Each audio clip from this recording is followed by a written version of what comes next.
Yung taga Hong Kong dyan hampas lupa. Gusto mong masampal ng aming mga ginto? Viral ngayon, ibang mga OFWs nag-aaway sa tindi ng problema ngayon sa Pilipinas. Hindi nagpapatalo sa isyo ang ibang mga OFWs dahil hanggang ngayon ay patuloy pa rin ang bangayan sa social media sa pagitan ng ibang mga OFW sa Saudi at ibang mga OFW sa Hong Kong dahil sa pagkukumpara sa mga sahod, mga bahay at mga ipon hanggang patikipay ay nadamay na rin. Nag-viral ang mga video ng isa nating kababayan kung saan kinull out nito ang mga OFW sa Saudi. At ito ang kanyang sinabi na hindi nagustuhan ng ibang mga OFWs. Shout out sa mga taga Middle East dyan, no? Kami mga taga Hong Kong, kaya namin mangutang sa bangko na hindi nagbabayad. Kahit gaano pa yung kalaki, no? Aakyat lang kami ng bundok, tapos mag-i-stay ng 2 weeks, pagbaba namin wala na kaming utang. May ayuda pa. Ano, kaya nyo yun? Hindi nyo kaya yun. Kasi wala kayong day off dyan. At saka hindi kayo nakakapamundok dyan. Ano?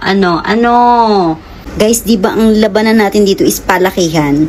Palakihan ng sahod, palakihan ng ipon, palakihan ng bahay, palakihan ng achievement.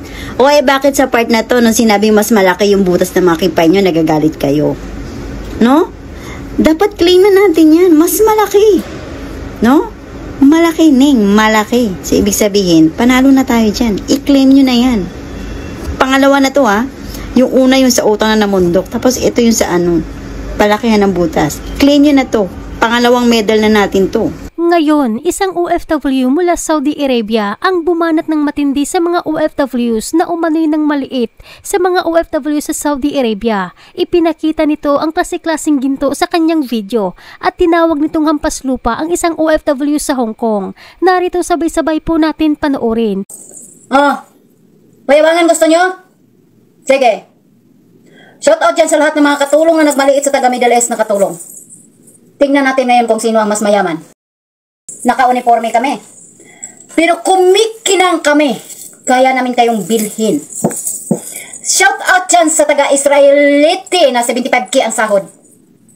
Dito ka. Gusto mong masampal ng aming mga ginto?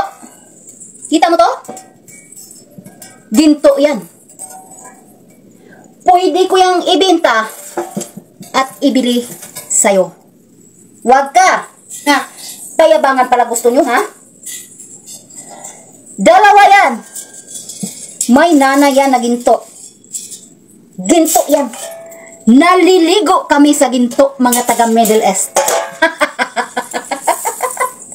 O ano ngayon? Yung taga Hong Kong dyan hampas lupa na utang ng utang sa bangko.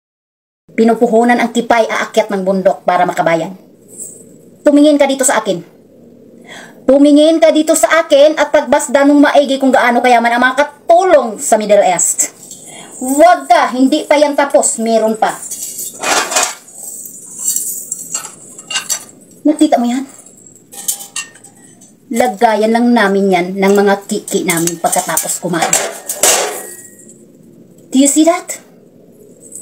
At itong mga to, bala ko itong itapon kasi masyado nang mabigat sa aking mga kamay at katawan. Ano? Lalaban pa kayo? Nasaan na yung 75k ang sahod buwan-buwan? 38k. May 160k. Dumito kayo sa akin at bibigyan ko kayo ng leksyon. Hindi pa tayo tapos. Huwag ka. Mayroon pa akong pangsampal sa mga hampas lupang taga Hong Kong dyan na hindi alam kung paano gamitin ang skincare. Ang skincare ay para sa balat. Hindi para sa butas ng kipay mong nalaos. Gusto mo? Bigay ko to sa'yo. Kita niyo na? Ano? Magsalita pa kayo ngayon. Israelita, Hong Konga, UAE, come to me, my dear. Look at me kung gaano ako kachineros sana. Pero inuunahan niyo kami mga taga-Middle East. Mga wala kayong kwentang tao. Hindi pa tayo tapos.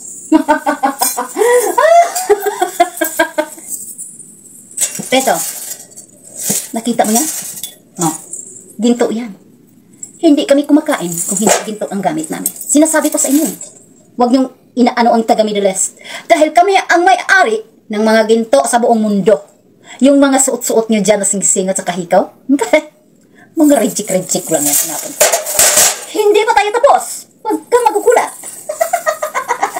Mayroon pa ako ditong pangsandok para sa tulo nyo dahil linggo-linggo iba-iba ang kumakan sa inyo. Kumakan. Hindi ko sinabing ito, pangsandok. Para naman mawala yung amoy. O ano? Magsalita tayo ngayon. Subukan yung ipagtanggol ang mga sarili nyo. Okay na ba? Subukan nyo pang kantiin ulit ang mga katulong sa Middle East. Makikita nyo hinahanap nyo na ginto. Nakita niya? Walang-wala kayo. Walang-wala kayo. Mga kawawa. Irelto ko lang tong nagsabi yan sa Hong Kong na taga Hong Kong to sabi na bakit ko daw nila lahat ang mga katulong doon na isa lang man daw yung nagkasala. So ito lang masasabi ko sa'yo na yun. Hindi ka lang syunga. Bumbuang ka pa. Ba't hindi ko lahatin? Ha? Pakinggan yung sinabi niya, nakabaroon niyo dyan kung ano sinabi niya sa video niya. Ha? Mga taga Middle East. If you say mga, it means all. Okay? Nasa Hong Kong ka, di mo naintindihan yan? Tapos, wag kami pagsabihan mo. Yang kasama nyo dyan, kalbuhin mo yan. Yan ang anuhan nyo. Turuan nyo ng leksyon. Wag kami, oy. Kasi kami dito sa Middle East, mga matatalino kami at tahimik lang. Sa umpisa. Pero pag inuunahan nyo kami, well, sorry, magagulo tayo dito sa social media. Kaya wag kaming kantiin. Sinasabi nyo na kami ang nanguna? Saan? Ha? Nanahimik kami dito.